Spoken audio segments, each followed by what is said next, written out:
After 4.5 hours of driving through traffic, with no heat in my little four-cylinder pickup, I finally reached my aunt's little house in Bradbury County, Virginia.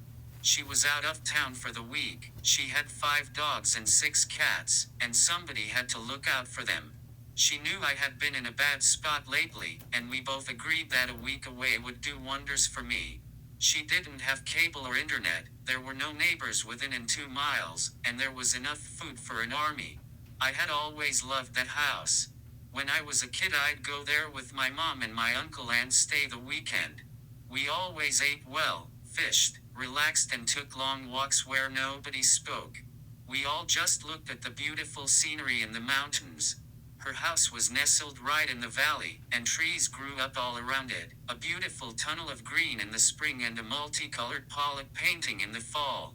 The headwaters of the James River flew by only a few hundred yards from the front door, and if the wind was right you could fall asleep listening to it rush past. I didn't get there until after 11 at night.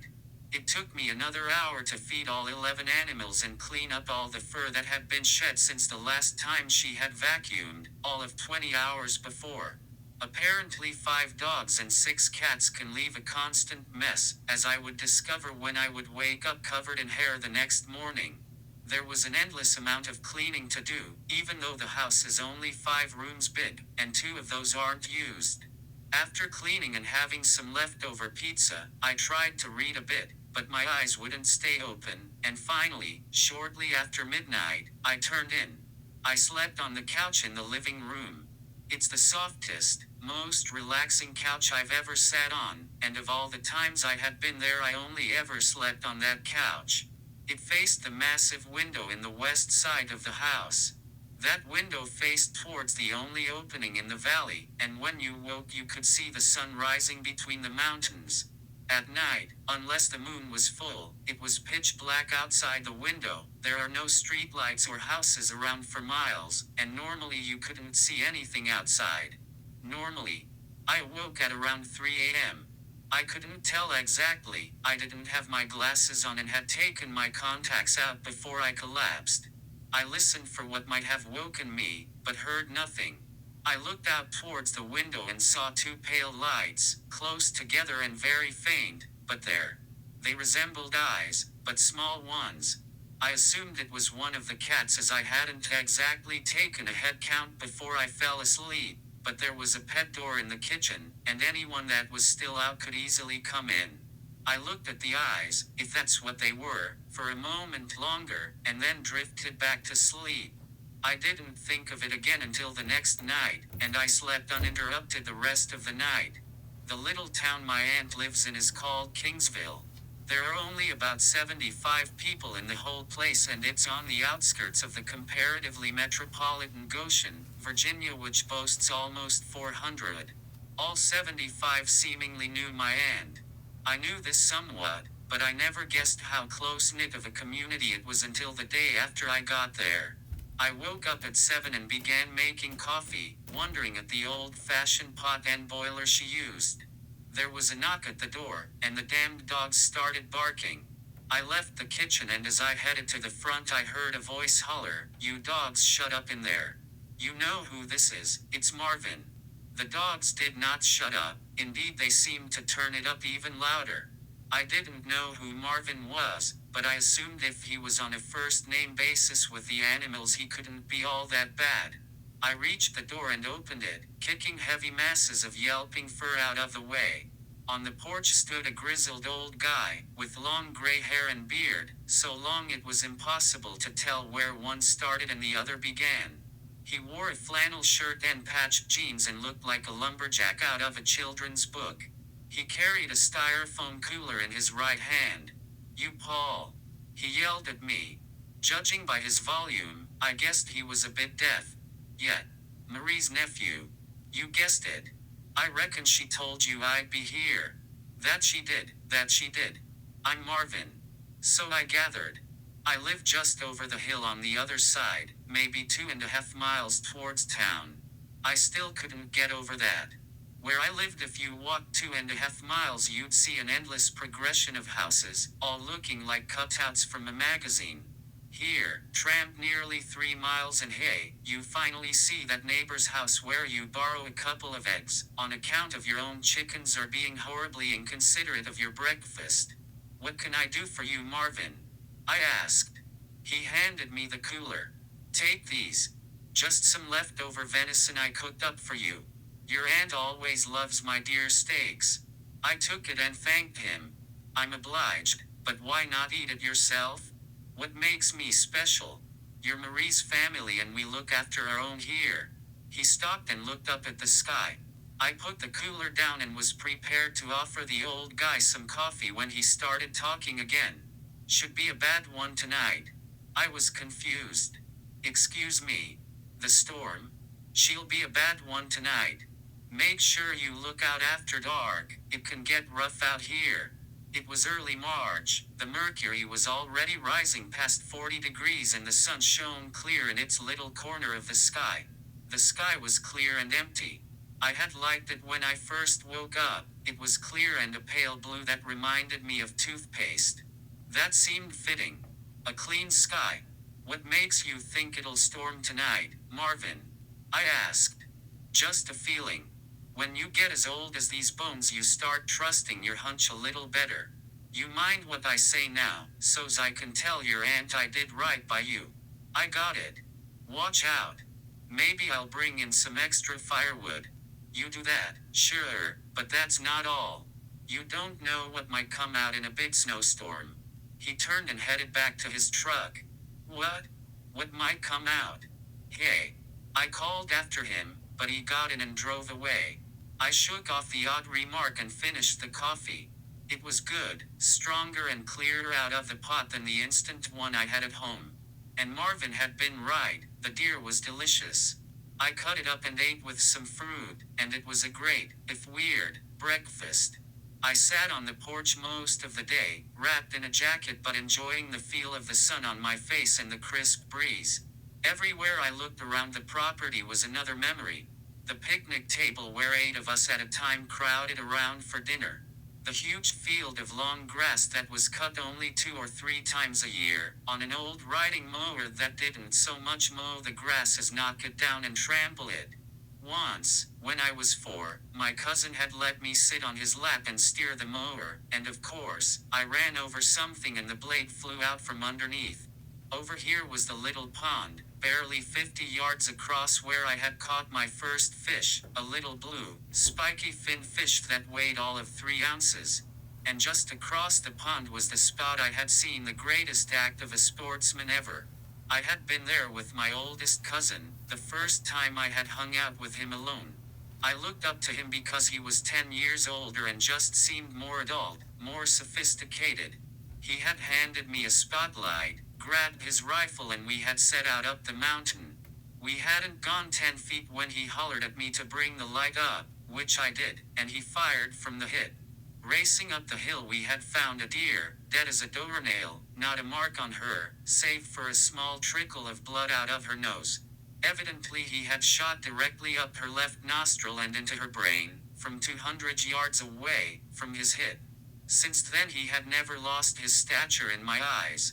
I realized I had been lost in reverie for I didn't know how long, and found myself grinning and chuckling silently on the porch.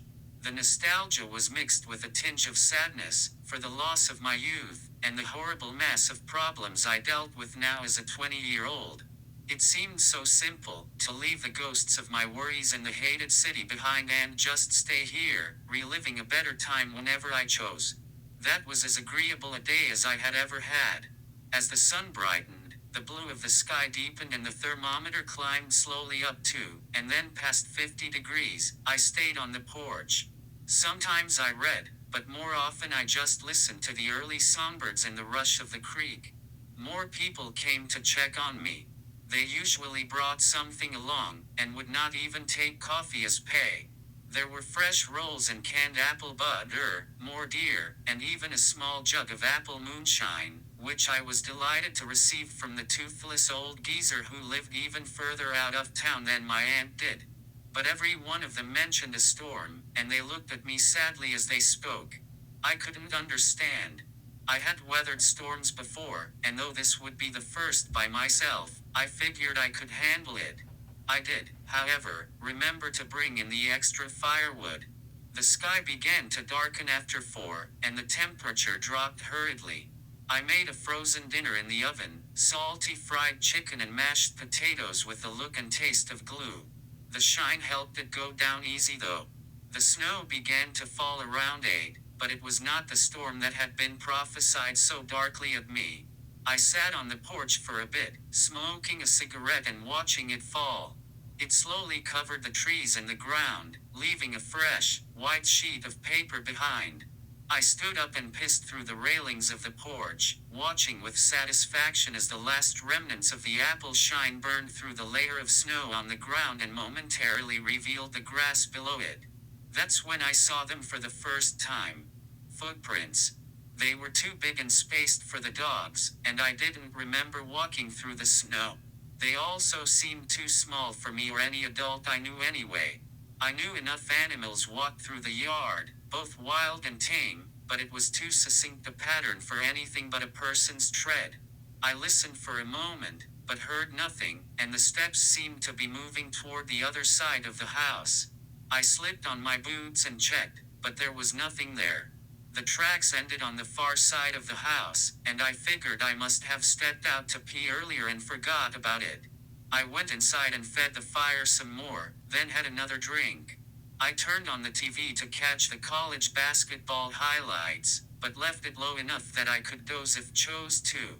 I had left my contacts in to watch TV this time, and I turned and looked out the big window. I was hoping to catch a glimpse of those pale lights again, but this night the window was frosted over. Whatever cat had been left out last night wouldn't be noticed tonight. Besides, they had the pet door at the back. I dozed around 9, and I finally woke up close to midnight by a pounding on the front door. The television was still going on, news broadcast repeating until 6 in the morning. It was very dark, save for the light from the TV. I drowsily shook my head and looked around, silently cursing myself for falling asleep in my contacts. The pounding began again. I couldn't believe anyone would be out this late, in this weather, but I had realized that the people that lived here were different than the ones I knew. It must be another neighbor, checking to make sure I was all right. It wasn't. When I opened the door, there was a boy on the porch. He looked to be about 13 and very skinny. He had a coat on, but no hat or gloves. His skin on his face and hands was very dark, but his hair was very pale, almost white in the moonlight. He did not seem to have any snow on him, and indeed I realized that the snow must have stopped while I was asleep. He didn't look up at me, only down at the porch, and he didn't speak. "Who are you?" I asked. "May I come in?" was his only answer. For a second my better judgment almost got the best of me and I nearly brought him in, not wanting to leave a child out in the cold. But then my city instincts kicked in and started asking questions. I realized I had no idea who this boy was, or if he knew my aunt. I knew people were fiercely private up here, and though I was welcome because of my aunt, I was still an outsider. I didn't want to get involved in any problems with anyone here, and I certainly didn't want to bring trouble down on either myself or my aunt. "First tell me who you are. Please, let me in." He still had not looked up. "What are you doing in the cold, man?" "Looking for a place to stay." I looked at him, and then looked down. One palm was open and facing me, as though he wanted me to slap him 5. The other hand was resting palm down on his pants. They were both covered in cuts. I reached for him and touched his shoulder, but there was a heat coming off him. It was so strong I felt that my hand was burned. I stepped back and looked at it, convinced he was burning up with a fever. "What the hell?" I said. He still did not move. "You must let me in," he said. "What? No, man, who are you? Are you sick? What on earth are you doing out here?" I was stammering, and I realized I was scared, though I didn't know why. "What are you doing here?" "I am here for you." "For me?" "No, you got the wrong guy. I don't know anybody here, man. You need to get home before it snows again." "I am home, Now let them in. He yelled and finally looked up. I froze in terror. His face was horribly scarred and mutilated, the lips twisted in a crooked snarl, like a dog if you reached for his food bowl. In the middle of his face, too low for a normal person, only right above his nose, were his eyes. They were the eyes that had looked in at me through the window the night before. They were the palest blue I had ever seen, the pale blue of the sky that earlier I had thought was so pretty and now seemed horrible, deformed. He raised his hideous, scarred hands and bared his snarling teeth at me, screaming again to be let in. But I couldn't stop looking at his eyes. They were empty. The colors that on most people reveal a depth and intelligence here only ended, and I realized there was nothing there, no soul or spirit, only the hunger of an animal. He reached for my throat and his screams changed from a plea to be let into a simple, high-pitched wailing, like a terrible wind. Behind me I heard a dog stir and begin to whine, and then the rest followed. Hearing the dog's cry, I finally snapped to myself and slammed the door and locked it, panting heavily and sobbing in my own throat. He pounded on the door again, but harder this time, so hard. It shook the whole house, and the fire, already dwindling, died, leaving me with only the dim light of the TV. I raced to the back to lock the back door, and the horrible howling, the scream that sounded so much like a bad wind seemed to enter the house and follow me. It got louder and louder and I realized I was screaming myself. I locked the other door and raced to the room on the far side of the house. This room had been shut for years, but I knew there was only one window here, unlike the rest of the house, which now seemed too open, too inviting. I gasped as I entered the room. Those hideous, pale eyes seemed to be in there waiting. I flipped on the lights and almost collapsed with relief. There was only one window in here, and it was completely boarded. Someone must have broken the glass years ago and she had just sealed plywood on there. There were no marks on the wood, except for two small, round pieces of light blue electrical tape. The tape must have caught the light of the TV and reflected it. I slammed the bedroom door. Once it was shut, the piercing howl of the scream lessened, though it by no means died out. The pounding of the door and the shaking of the house continued. I grabbed a flashlight and clutched it to myself. It was the only thing resembling a weapon I could see, and it was a pitifully small thing. I sat against the door and moaned, praying it would end and he would go away. I had no idea what he might have wanted had I let him in, but various tortures and horrors raced through my mind, each worse than the last. I have no idea how long I sat there, listening to those ungodly sounds and waiting for the inevitable crash of the door falling in or the roof blowing off. It may have been 30 seconds or 30 minutes. It felt like 30 days. I was convinced I would die of fear before he came in, that someone would find me in a week or so, my hair gray and standing on end and my face in twisted cower. It finally ended, and I heard nothing for a while. I climbed shakily into the bed and covered my head in the blankets, still clutching the light. I waited and finally drifted off into a very light sleep. In the morning I crawled out of the bed. The overhead light was still on in the room and I looked around. The first thing I saw was the plywood on the window, and I saw that there was no light blue tape. There was nothing at all. I grabbed my bag and raced into my truck, pushing it at dangerous speeds down the dirt road. The snow was not deep, but if the tires had been a little worse, I might have died anyway, or God forbid, been left alive but alone and forgotten until night fell again. When I finally came out to the paved road I called my aunt and left a voicemail in as normal a voice as I could muster. I told her the loneliness had got to me, and to call another friend of hers to feed the animals. I was exhausted on the ride home, but I drank coffee at every other exit, and when I finally found my way to my parents' house I was a chattering, jittery wreck. I haven't slept well since, and I no longer think about my memories in the country, or pine for my youth and my family. What I do have are terrible waking visions of pale blue circles, everywhere I look, like those spots you might see if you rub your eyes too hard. They're just at the corner of my vision, but I know they're there. And I freeze and my own eyes open wide every time I hear a knock at the door.